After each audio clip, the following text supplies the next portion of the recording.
ازيكم عاملين ايه؟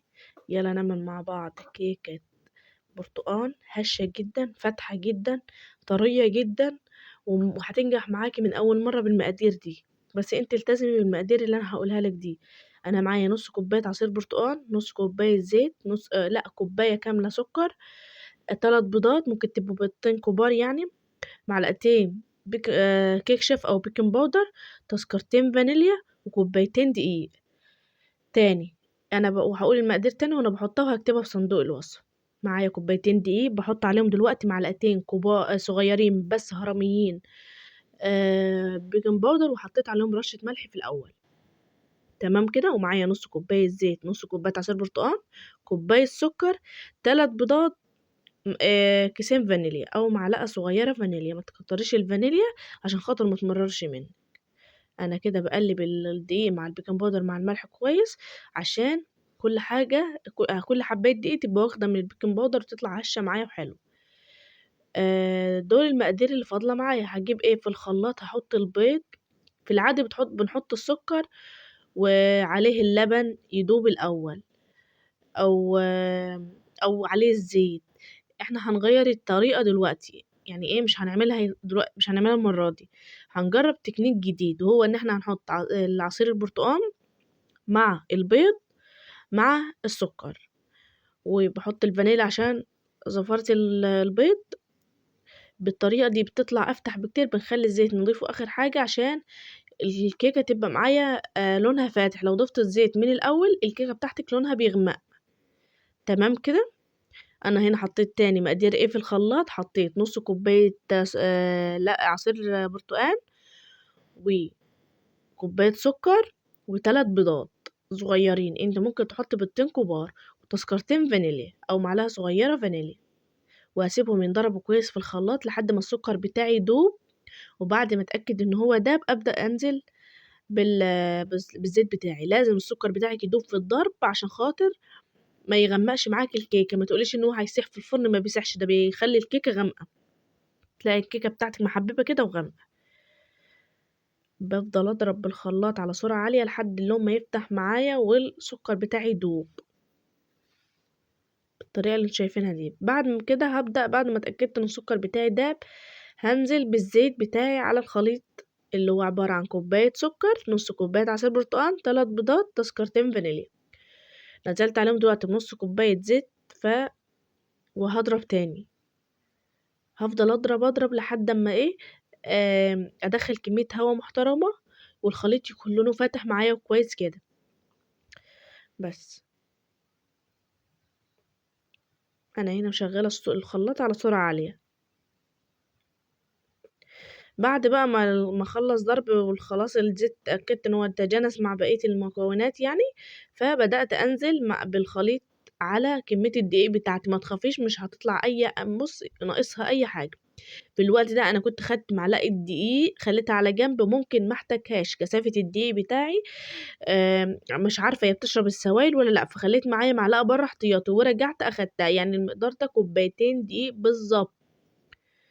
تمام. لو لقيت الخليط معاكي تقيل هتزودي في الاخر معلقتين عصير برتقال.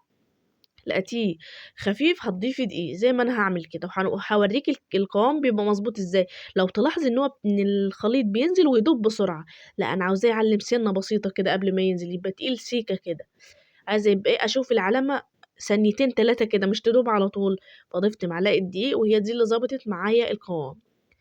مقدار الدقيق هنا كوبايتين بالظبط على معلقتين هرميين بيكنج باودر وذرة ملح. هنا بصوا اهو كده انا شفت الخليط بتاعي. هبدأ بقى اجيب صينية مدهونة زيت ودقيق واصب في الخليط. انما انا بقى هعمل ايه، هحط، اللهم صل على سيدنا محمد، هحطها في كب كيك عشان انا ايه عايزه ابني ياكلها، فهحطها في كب كيك تشجعه يعني اكتر ان هو ياكلها.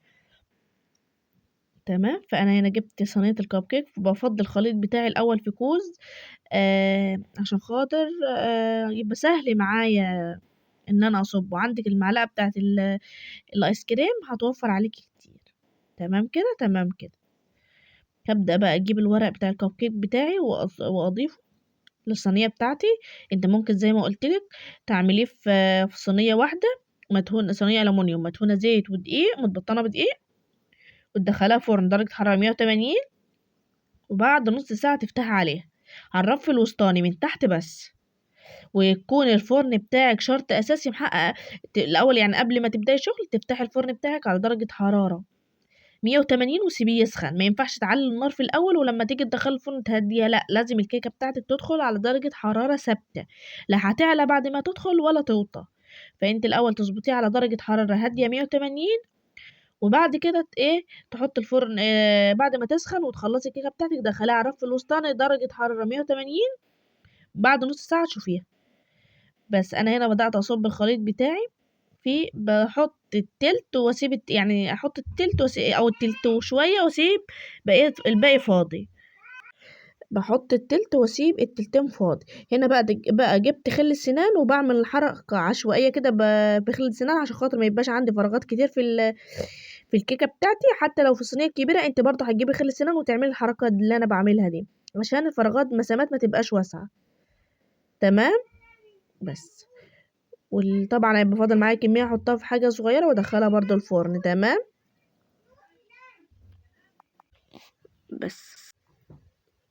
بس هدخلها بقى الفرن وهوريها لكم بعد ما تطلع.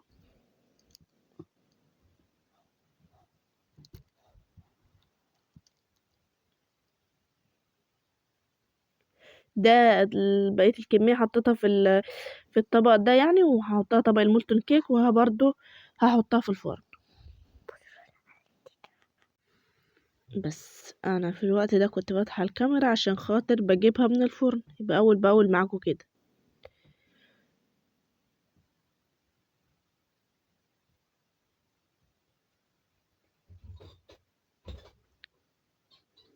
ايه ده طولنا اوي.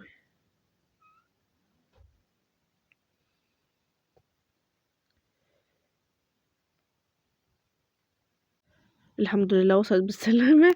و لان انا مبطئه الفيديو مش مسرعاه جامد يعني، فعشان كده خدت وقت كبير. انا هنا بوريكم اهو بعد ما طلعت من الفرن، بوريها لكم. شوفوا اللي واخده لون من تحت ومن فوق جميله جدا وهشه جدا، وهوريها لكم دلوقتي يعني. بصوا الطراوه، بصوا الطراوه، بصوا لونها فاتح ازاي وهشه ازاي، طريه وطعمها تحفه تحفه. جربيها ومش هتندمي. بس فاعمليها بالمقادير اللي انا قلتلك عليها، والله هتطلع منك ناجحه من اول مره حتى لو بتبوظ منك. ظبطي الحراره وجربيها وقوليلي. باي باي.